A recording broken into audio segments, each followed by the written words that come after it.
Hello friends, Kiris Blog channel আপোনালোক সকলোকে welcome জনাইছো। এটা মই গইলো বজাৰ ফিনে পুখুৰী সাইড কিটা গুটে নেটৰ পা মানে বন্ধ কৰিম বুলি ভাবিছো। তো যেহেতু বেলেগৰ হা হে তো সেইকাৰণে ভাবিছো নেট এদি বন্ধ কৰি লম। তো এটা মই নেটটো লৈ গৈ তাৰ পিছত গাঁৱত গৈছো যদি মাছৰ দানাটো লৈ লো। এই তাতো কি কাম চলিছে বুলি কৈছে আপোনালোক দেখাই আছো, চাই থাকিব ভিডিঅ'লৈকে। মাছৰ দানা লৈ আহিলো, নেট লৈ আহিলো, দুটা বান্ডেল 25 মিটাৰ। মাছৰ দানা 3-4 মগ মান আনিছো আৰু লগতে তুগুৰি অকমান আৰু নেটটো লৈ আনিছো। কলগছ ৰোৱা ষ্টাৰ্ট হৈ গ'ল আৰু এই পাৰটো লগাব বাকি আছে। ছাগলী বা গৰুটো খাই কৰি পেলাব, সেইকাৰণে নেটটো লগাই দিম আৰু লগতে আৰু দানা দিয়া ষ্টাৰ্ট কৰিম। তো হাঁহে খাই কৰি দিয়ে, তো সেইকাৰণে নেটটো আনিছো। আৰু এই যে কঠীয়া পাৰিছো বুলি কৈছিলে 5 মিনিট দেখিছে চাগে, এই বেৰাটো যেতিয়া কঠীয়া পৰা শেষ হৈ যাব তেতিয়া মানে এই পাৰ্টটো বেৰা মাৰিম বুলি ভাবিছো। তো পাছলৈকে ভাল হ'ব আৰু গৰু ছাগলী নোহোৱাৰ কাৰণে এই পাৰ্টটো যে বন্ধ কৰি তেতিয়া অলপ সেফটিটো হ'ব। আৰু ট্ৰেক্টৰ মাৰিবলৈ হৈছে আৰু এতিয়া ভাবি আছো কি খেতি সিজন আহিছে, খেতি সিজনো কৰিব লাগিব। এতিয়া মাছটো লগালোৱে। few inches later কেইদিন আগৰ পৰা পুৰা বৰষুণ দি আছে, তো সেইকাৰণে আহিব পৰা নাছিলো। তো আজি অকণ বৰষুণটো কমিছে বুলি ভাবিছিলো, ইভেন দো আহিলো। আৰু চাওক ইয়াত দীঘলীয়াকৈ ৰুই দিয়া হৈ গ'ল তালৈকে, এই পাৰে গোটেই ৰোৱা হ'ল। লাইক 35 জোপা আছে আৰু 10-15 জোপা মান ৰুলে মানে হৈ যাব। আৰু এইটো ডাঙৰ হ'বলৈ এইটো কমচে কম 6-7 মাহ মান লাগিব বা এবছৰৰ ভিতৰত, আৰু তেতিয়াহে মানে কিবা ইয়াৰ পৰা গুৰি বেলেগকৈ ওলাব। ভাবিছিলো বৰষুণ কমিছে বুলি, তো আহিছিলো ইয়াত, কিন্তু এতিয়া বৰষুণটো জোৰকৈ আহি গৈছে। তো চাঙৰ ওপৰতে সোমাই লগে, অকণমান দেৰি বৰষুণ কমিলেহে যাব পাৰিম।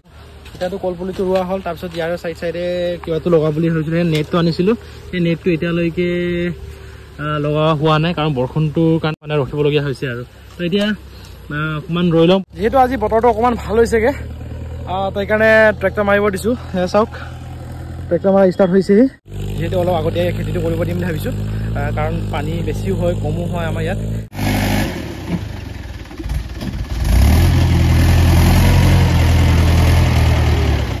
the next day ট্ৰেক্টৰৰ 5 ফিট লগোৱা যোৱাকালি মেচিনেদি মানে মাৰিব নোৱাৰিলে, যিহেতু অলপ বাম দ আছিলে, তো সেইকাৰণে পিছলি যায় বোলে। তো সেইকাৰণে ৰটাৰ ফিটিং কৰি লৈছে। যোৱাকালিতকৈ বহুত ভালে চলিছে যেন পাইছোঁ, কাৰণ যোৱাকালিতো হিলাই নাছিলে এই পাৰ্টটো, আৰু বৰষুণো দিছিলে কেইদিনমান আগৰ, পানীও জমা হৈ আছিলে। সেইকাৰণে আৰু ট্ৰেক্টৰ মাৰাটো সম্পূৰ্ণ হ'ল, যোনটো কেঁচা বন আছিলে সেইকেইটা গেলাব লাগিব, তাৰ কাৰণে 15-20 দিনমান লাগি যাব। তাৰপিছত আজি অকণ বতৰটো ভাল হৈছে, তো সেইকাৰণে ভাবিছোঁ কি 20-25 জোপা মান সেইদিনা পচাইছিলোঁ। তো সেইকেইটা মানে ধুনীয়াকৈ কিবা হৈছে পাইছোঁ, মানে ওলাইছে। এয়া চাওক, ইয়াত আছে ফ্ৰেঞ্চ বিন আৰু এই পাৰ্ট আছে ভেন্দি। যিহেতু মাটি ব্যৱহাৰ নকৰোঁ বুলি কৈছিলোঁ আপোনালোকক, এয়া হ'ল কক'পিট। অনলাইনত বিচাৰিলোঁ, অনলাইনত বিচাৰোঁতে অকণমান কমতে পালোঁ।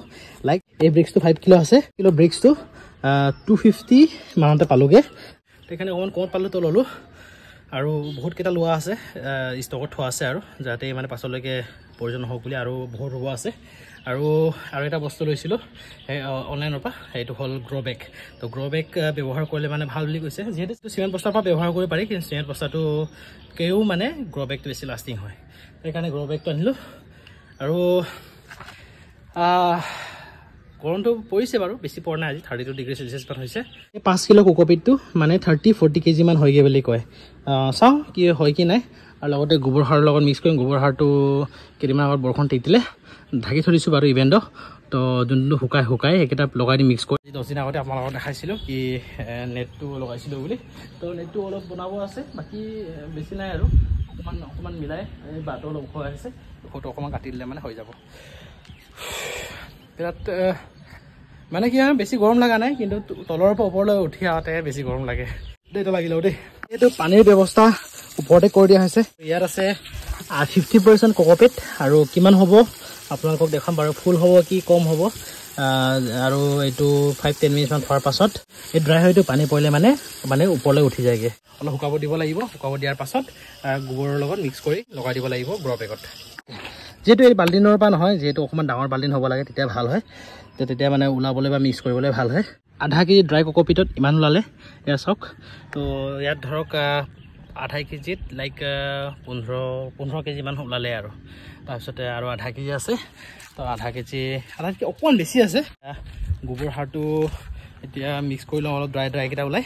তো যিহেতু গ্লভছৰ ব্যৱহাৰ কৰিব লাগিব, তো গ্লভছ এটা লৈ আহিছোঁ। ভাবিছিলোঁ আজি ৰুম বুলি, কিন্তু আজি ৰুব নোৱাৰিম যেন পাইছোঁ। তো যিহেতু সাৰটো অলপ শুকিব লাগে, তো সাৰটো শুকা নাই, চাওক একদম পিয়ৰ গোবৰ সাৰ হয়। তো লাষ্ট যেতিয়া ৰ'দ দিছিলে তেতিয়া ৰুলে ভাল আছিলে, কিন্তু তেতিয়াতো ৰ'দতো কামেই কৰিব পৰা নাছিলোঁ। বৰষুণ আৰু ৰ'দ গেপ দিছোঁ বুলি থাকি গ'ল মোৰ কাম, আৰু সাৰটো তিতি গ'ল গোটেই। উপায় নাই, অলপ সাৰটো শুকিলে মানেহে লগাব পাৰিম।